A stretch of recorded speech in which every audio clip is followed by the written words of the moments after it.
friends. I'm Karen, and this is the Family Food for Moms podcast. We're talking about inspiration for family cooking and dining.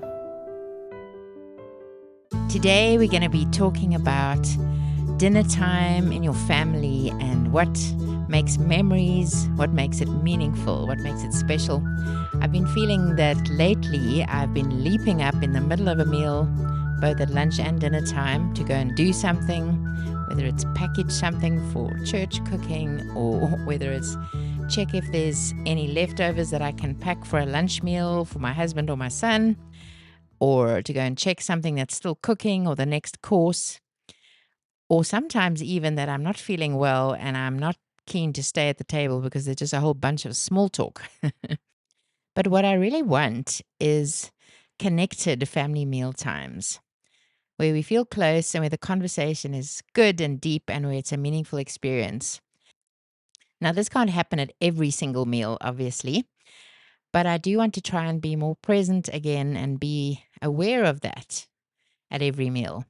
And then I want to make sure every week or two that we have an extra special meal so that we can feel connected as a family and make some memories.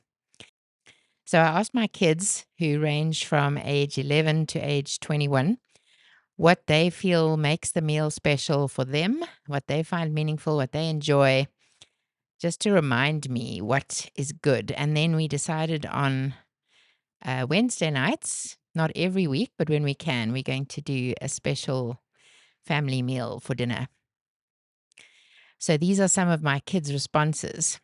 If there's pudding, if there's dessert, they love it when there's courses because then the meal is slower and the food is more interesting. And one of my daughters said, if there's dessert and if there's a little chocolate at your place. So I would extend that to say, and a name tag, anything that makes it extra and unusual and different and special. Then my oldest daughter says she likes it when and there's interesting conversation about specific topics instead of random things. Sometimes she also said not just talking about whatever pops into our heads. So younger teenagers can chatter away easily, but it's sometimes meaningful to start a proper conversation about a deeper topic. My husband and I like to do that sometimes about current events, sometimes interesting technology that's new, or a theological debate, or talking about what they've learned in homeschool that they want to explore further. And those things definitely help. My youngest daughter, she said she likes to do the quests. We did this on New Year's Eve. So you give everybody at the table a secret quest, like they need to high five 3 people during the meal, or they should stand up and walk around the table once, or they should eat a piece of food from someone else's plate without explanation, or they should jump up and say yay and clap their hands and not say why. Bring some laughter to the table. One of my daughters said, don't talk about AI too much. Apparently, we talk about that too much. Having a family fun night. My youngest daughter also mentioned that. She loves to have a food fair or a fun fair. A food fair is where each person arranges a stall from a different country and then has kind of finger food that you can buy at that stall. And a fun fair is when we play games and each person has their own stall with games that the others can come play for coupons and then win prizes. One of my sons said, if the food is good and if it's a bit unusual, he said beef Wellington. My other son likes to make that sometimes as a gourmet meal. So things you don't usually get to eat, things that are interesting, not too weird, obviously, but maybe some restaurant-y type meals. So that's not easy. Needs a bit of preparation, but you can definitely do that if you either cook it yourself with a bit of planning or buy something fancy from a grocery store that is ready made. Something to do with pastries or something like Chinese spring rolls. Any fancy foods in the entertainment aisle are usually a good option. Something new, somebody said, that you haven't had before. More memorable if we're celebrating something significant, even if it's small. One of my daughters said that. So if you're celebrating somebody graduating from something, or somebody got their driver's license, somebody finished a school project, achieved a goal, anything simple, you can celebrate that together, and then it gives a bit of a focus to the meal. All of us being there, so if one person is missing, it's not quite the same.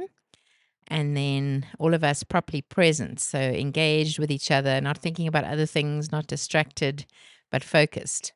And do it on a night when everyone can be present. Getting into the conversation, not just hopping around topics, but really talking and hearing from people, hearing their hearts, makes it more meaningful. Having visitors, hospitality.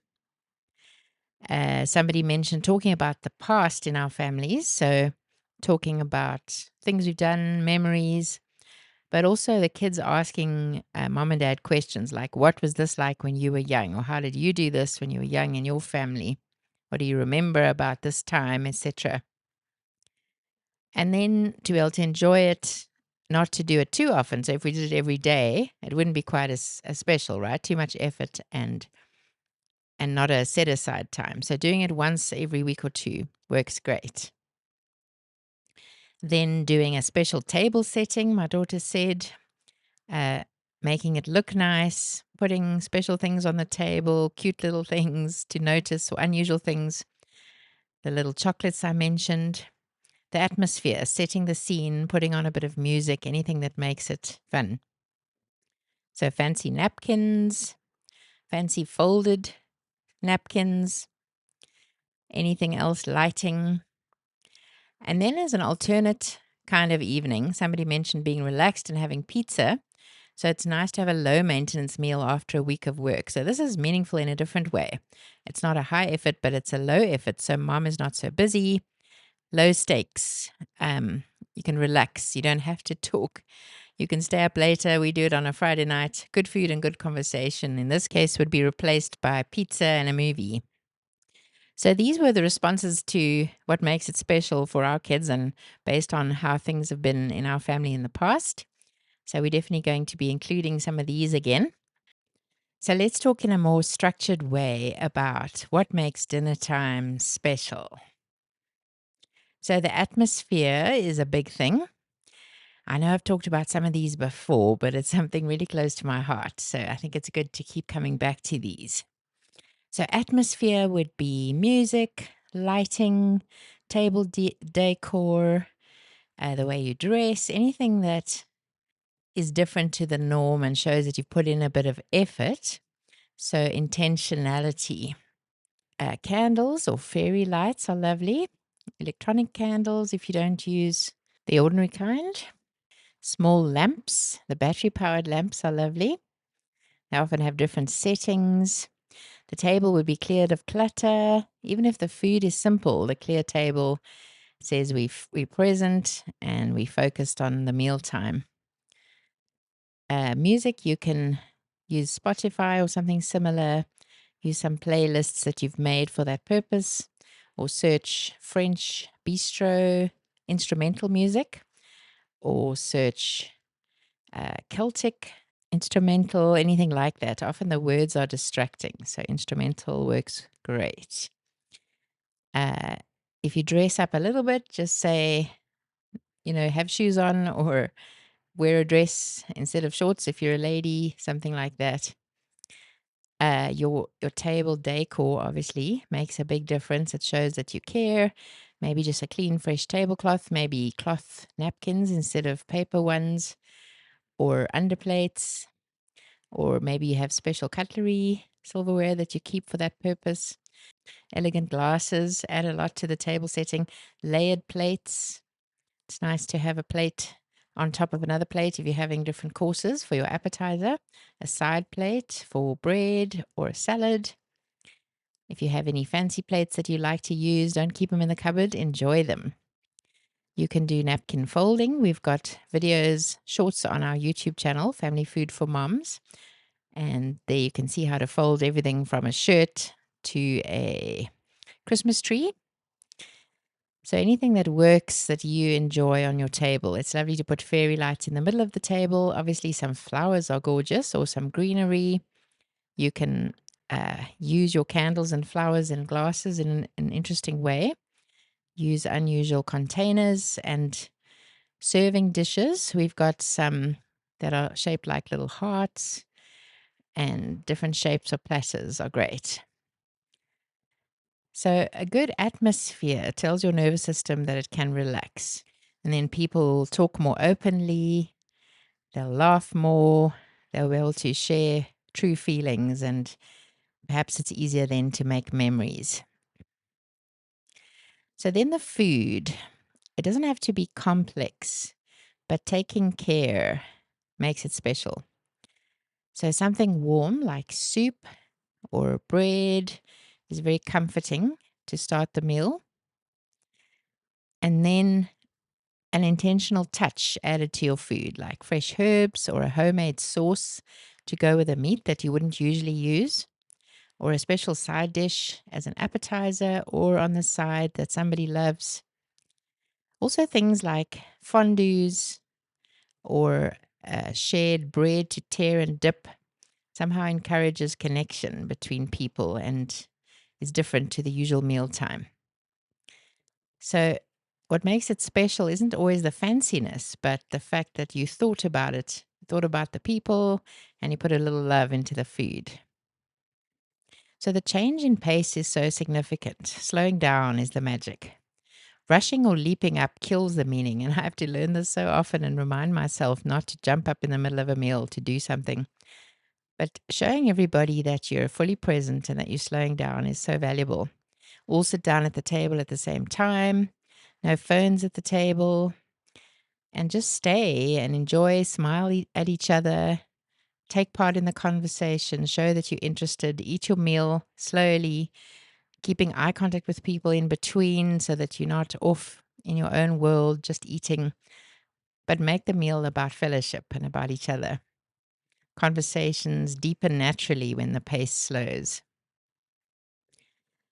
Then conversation is another big part of a special meal. And we don't want it to be forced. We don't need like permission to speak and making it unpleasant. But sometimes bringing a valuable topic to the table helps. And dad can get involved with this and mention something that he found interesting or that the kids would find interesting. And then hopefully conversation will come out of that. But anything that is, as I said earlier, to do with maybe a worldview, a biblical worldview about creation, about the news, about something learned in school, about his day, about technology, or anything that the kids are learning about that they find interesting and want to talk more about. So just be creative or use conversation starter cards. We have some on our website at familyfoodformoms.com/conversation that you can download. You could ask, what caught your attention today? Or what felt easy today and what felt hard? Or tell me more about that. What would you do if you were in that situation? But avoid correcting and making it forced. So the goal is for everybody to feel heard and to feel part of the conversation. And then when everyone feels as if they belong, if they have a role, even a tiny one, helping to set the table, choosing the music, pouring the drinks, passing dishes, helping to clear the table, definitely helping to fold the napkins, things like that. And then, as I mentioned at the beginning, one of my kids talked about quests and how they're fun to do during the meal. Give your younger kids or your more fun loving kids a little quest to do that the others don't expect, that'll make everyone laugh. So, simple rituals are also meaningful. Meaningful moments make good memories.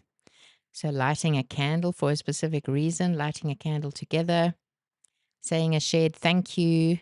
Perhaps if you're celebrating a small win, somebody getting their driver's license, you could give them a shared card from all of you. Anything that becomes a special moment. And again, giving your full attention is one of the rarest but most valuable things you can do at a dinner table. People remember how they were looked at. Keep eye contact while someone's talking. Don't interrupt. Laugh together and allow the laughter without rushing on. Make the mealtime and the special conversation linger. Ending well is important. Don't suddenly jump up and end things prematurely. A nice dessert or a cheese plate with some fruit or tea. A last shared thought with a question maybe that everyone can answer once they're relaxed. Sitting together for 5 more minutes after plates are empty. I'm usually very tempted to jump up and get things cleared away, especially on a school night. But these unhurried meal times and endings are really valuable. Doesn't have to be perfect or impressive, just has to be meaningful, putting in a bit of an effort and enjoying the time together. On Wednesday, I'm going to talk about some practical ideas for actual activities you can do at or around dinner time.